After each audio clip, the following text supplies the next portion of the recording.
வணக்கம் நண்பர்களே, இது உங்கள் பணத்தை மிச்சப்படுத்த உதவும் ஆஃபர் அலர்ட் தமிழ் சேனல். இன்று மத்திய அரசினுடைய புதிய பட்ஜெட் தாக்கல் செய்யப்பட்டிருக்குங்க.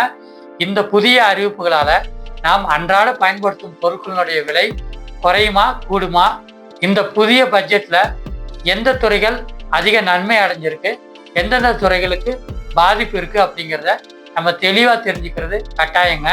இன்று வெளியான முக்கிய அறிவிப்புகள் மற்றும் விலை ஏற்ற இறக்கங்களை இந்த வீடியோவில் தெளிவாக பார்க்க போகிறோம். 2026-2027 மத்திய அரசினுடைய பட்ஜெட்டில் எந்தெந்த துறைகளுக்கு நிதி ஒதுக்கியிருக்காங்க அப்படிங்கிறத பார்த்துடலாம். உயிரி மருத்துவத்துறைக்கு 10,000 கோடி நிதி ஒதுக்கியிருக்காங்க. எலக்ட்ரானிக்ஸ் துறைக்கு 40,000 கோடி நிதி ஒதுக்கியிருக்காங்க. சிறு குறு தொழில்களுக்கு 10,000 கோடி ரூபாய் நிதி ஒதுக்கியிருக்காங்க. ஆனால் தனிநபர் வருமான வரி விகிதத்தில் எந்த மாற்றமும் இல்லை அப்படின்ட்டு அறிவிச்சிட்டாங்க. அதாவது 2025-26 தனிநபர்களுக்கு என்ன வரி விதிப்பு இருந்துச்சோ அதே வரி தான் இந்த வட்டமும் அமலில் இருக்க போகுது.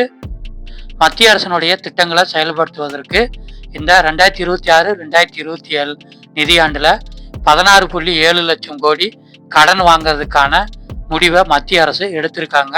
அதற்கான அறிவிப்பு இன்னைக்கு வெளியாயிருக்கு.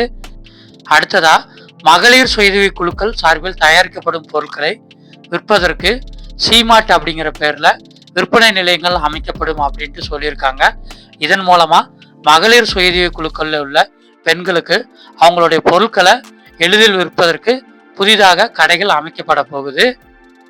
அதே மாதிரி நாடு முழுவதும் அனைத்து மாவட்டங்களிலும் தலா ஒரு மகளிர் விடுதி அமைக்கப்படும் அப்படிங்கிற அறிவிப்பு வெளியாயிருக்கு.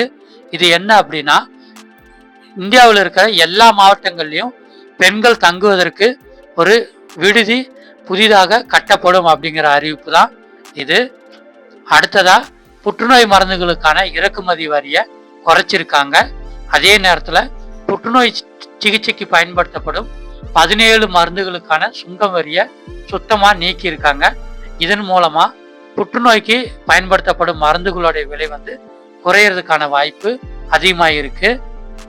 தனிநபர் பயன்பாட்டுக்கு இறக்குமதி செய்யப்படும் பொருட்களை சுங்கவரி 20% 10% குறைச்சிருக்காங்க. அதாவது வெளிநாட்டிலிருந்து இறக்குமதி செஞ்சுக்கிட்டு இருந்த தனிநபர் பயன்பாட்டுக்கான பொருட்களுக்கான சுங்கவரி 20% 10% குறைஞ்சிருக்கு. விலை குறையிறதுக்கான வாய்ப்பு இருக்கு. அடுத்து, செமிகண்டக்டர் உற்பத்தியை ஆதரிக்கிறதுக்கான திட்டமா செமிகண்டக்டர் உற்பத்தி 2.0 அப்படிங்கிற திட்டத்துக்கு 40,000 கோடி ரூபாயை மத்திய அரசு முதலீடு செய்ய போவதா அறிவிச்சிருக்காங்க. முக்கிய நகரங்கள்ல தலா 5,000 கோடி ரூபாய் முதலீட்டில் நகர்ப்புற பொருளாதார மண்டலங்கள் அமைக்கப்படும் அப்படின்ட்டு சொல்லியிருக்காங்க. இது இந்தியாவில் இருக்கிற மிக முக்கியமான நகரங்கள்ல மட்டுமே இந்த திட்டம் வரப்போகுது.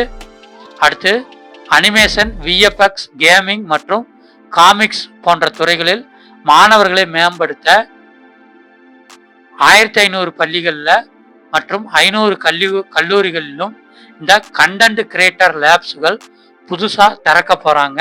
அதற்கான அறிவிப்பும் வந்திருக்கு. அடுத்ததா, கண்டெய்னர்கள் உற்பத்தி அதிகரிக்க 10,000 கோடி ரூபாய் நிதி ஒதுக்கீடு செய்யப்பட்டிருக்கு. அதாவது இந்தியாவிலே உற்பத்தி செய்கிற கண்டெய்னர்களுடைய எண்ணிக்கையை அதிகரிக்கணுங்கிறதுக்காக இந்த நிதி ஒதுக்கீடு செய்யப்பட்டுள்ளது. அடுத்ததா, பயோபார்மசி வளர்ச்சிக்காக பயோபார்மா எனப்படும் உயிரி மருத்துவ திட்டங்களை ஊக்குவிக்க 10,000 கோடி ரூபாய் நிதி ஒதுக்கியிருக்காங்க. கொரோனாக்கு அப்புறம் இந்தியாவிலே தயாரிக்கப்படும் மருந்துகளோட ஊக்குவிக்கிறதுக்காக நிதி மத்திய அரசு அதிகரிச்சிருக்காங்க. இந்த வட்டம் 10,000 கோடி ரூபாய் ஒதுக்கப்பட்டிருக்கு.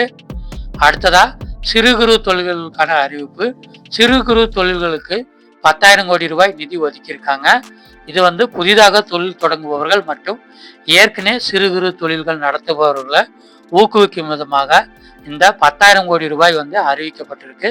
நீங்கள் இனிமே தான் தொழில் தொடங்கணும்னு இருக்கீங்க அல்லது சிறு குறு தொழில்கள் வச்சிருக்கீங்கன்னா நீங்கள் இந்த திட்டத்துக்கு விண்ணப்பிக்கலாம். நண்பர்களே, இன்று வெளியான இந்த பட்ஜெட் அறிவிப்புகளில் உங்களுக்கு எந்த அறிவிப்பு புதுசாக இருந்துச்சு அல்லது உங்களுக்கு எந்த அறிவிப்பு ரொம்பவும் பயனுள்ளதாக இருக்கும் அப்படிங்கிறத மறக்காம கமெண்ட்ல சொல்லுங்க. இந்த பட்ஜெட் பற்றி தெரியணும்னு நினைக்கிற உங்க ஃப்ரெண்ட்ஸ் அண்ட் ஃபேமிலிக்கு இந்த வீடியோவை கட்டாயமாக ஷேர் பண்ணுங்க. இதே மாதிரி பயனுள்ள தகவல்கள் பார்க்கறதுக்கு ஆஃபர் அலர்ட் தமிழ் சேனலை சப்ஸ்கிரைப் பண்ணிக்கோங்க. நன்றி, வணக்கம்.